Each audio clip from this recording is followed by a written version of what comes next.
If Bruce Banner's newest enemies don't kill him first, his old friends might just do the job for them. All this and more on the pages of the Immortal Hulk, issues number 15 and 16. Let's hop on in together and find out what happens next, shall we? Alrighty then, so I know it's been forever since we talked about the Jade Giant, but when last we left off, Betty Ross had been shot in the head by Bushwhacker. Hulk had gone more berserk than he has in a long time, only to be challenged in his rampage by the return of Doc Samson, his old psychiatrist. Yeah, in fact, the comic even goes out of its way to remind us how Samson died originally. The leader had taken him over, but all the same, he heroically sacrificed himself to try and save the Hulk. It was not till many years later that Brian Michael Bendis resurrected Samson for Civil War II, and then no one did nothing with him for many years. Well, Al Ewing is here to change all of that. In fact, we even get a good reason as to how Samson returned from the dead. The answer is, well, the Green Door and the same malevolent forces that have been dogging the Hulk since this series began, meaning that the two are more tied now than they've ever been. Now, once the Hulk's brain tissue slowly but surely grows back, he starts to calm down. He still very much wants revenge on Bushwhacker for what he did to Betty Ross.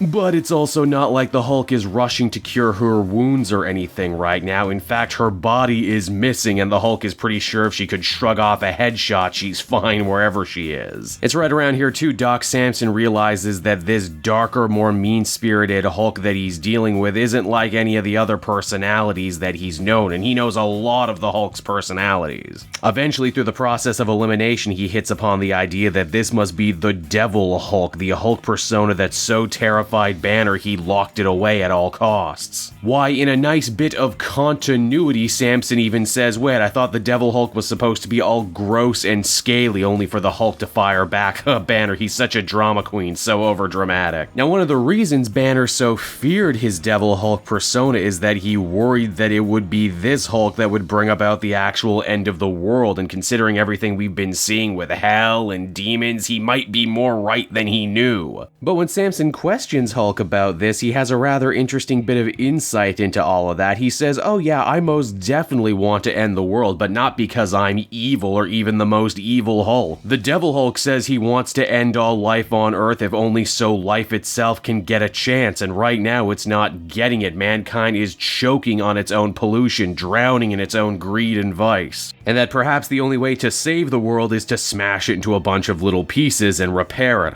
Bet you didn't see that characterization coming, did ya? Now, as issue 15 begins to wind down, we discover that Hulk actually hasn't been tailing Bushwhacker at all. In fact, he's taken Samson all the way back to the graveyard. He says that if Samson is alive and if he can't die, and if Betty is shrugging off bullets to the head, then that must mean everyone the Hulk has ever known is involved in this. And indeed, he turns out to be right. When they go to the gravesite of Rick Jones, it's been dug up. And indeed, that's where issue 16 picks up, with Shadowbase and General Fortin using gamma radiation to try and resurrect Rick Jones. To what villainous end will they want to resurrect Rick Jones? No one can say for sure, but it's in this issue too. We also get to check back on in with Jacqueline McGee. It seems that all of her recent Hulk coverage has actually done boffo business for her paper, which means her boss wants her to get back out there and cover more Hulk stories. Unfortunately, she's dealing with a bunch of PTSD, what with the whole going to hell and back literally thing. Begrudgingly, Jackie decides to do so, and she ends up stumbling upon the apparent attempted murder of Betty Ross. Of course, they have no body and no suspect except for Banner. Granted, the truth of this situation might be stranger than any actual murder plot, and that is at the scene the only thing they managed to find was a big red feather, implying that Betty isn't so much dead as she is transformed back into the Harpy, which was actually a character that she became before she even became the Red She-Hulk. Now back over with Doc Samson and the Hulk, they're able to retrace Shadowbase's movements all the way back to the bunker that they had tried to dissect the Hulk at in a previous issue. Given the fact that they return to an old crime scene, this is almost 100% a trap, but the Hulk and Doc Samson don't have much of a choice, and when they go inside, they end up getting eaten by a bunch of terrible gamma test subjects gone horribly wrong.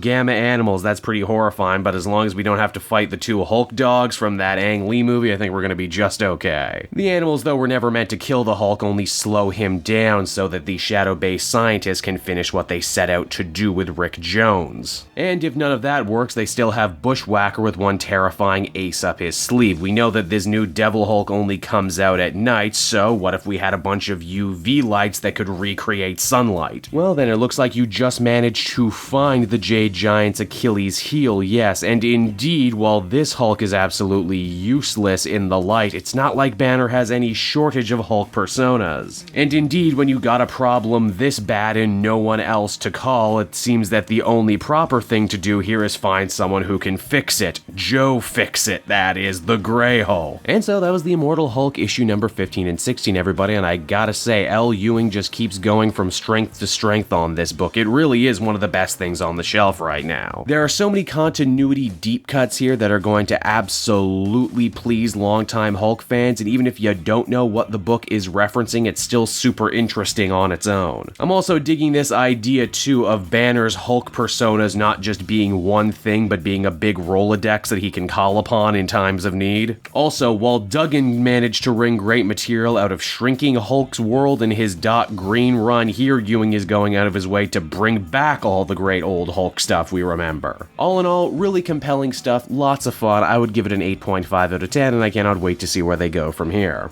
Hey there everyone, it's your old pal Cape Joel again. I want to thank you so much for watching to the end of the video. I hope you enjoyed what you saw, and if you did, why not take a closer look at some of these other videos I have available from the channel. Then you can follow me on Twitter and Facebook at Cape Joel, so you're always up to speed on what I'm doing next. And hey, if you're in a supportive mood, why not check out my Patreon page? Patrons get exclusive access to videos and content before anyone else, and you can do so for as little as $1 a month. I would really appreciate it, and with that, I will be sure to be back again next time with even more great content that smacks of greatness. Bye-bye, everyone.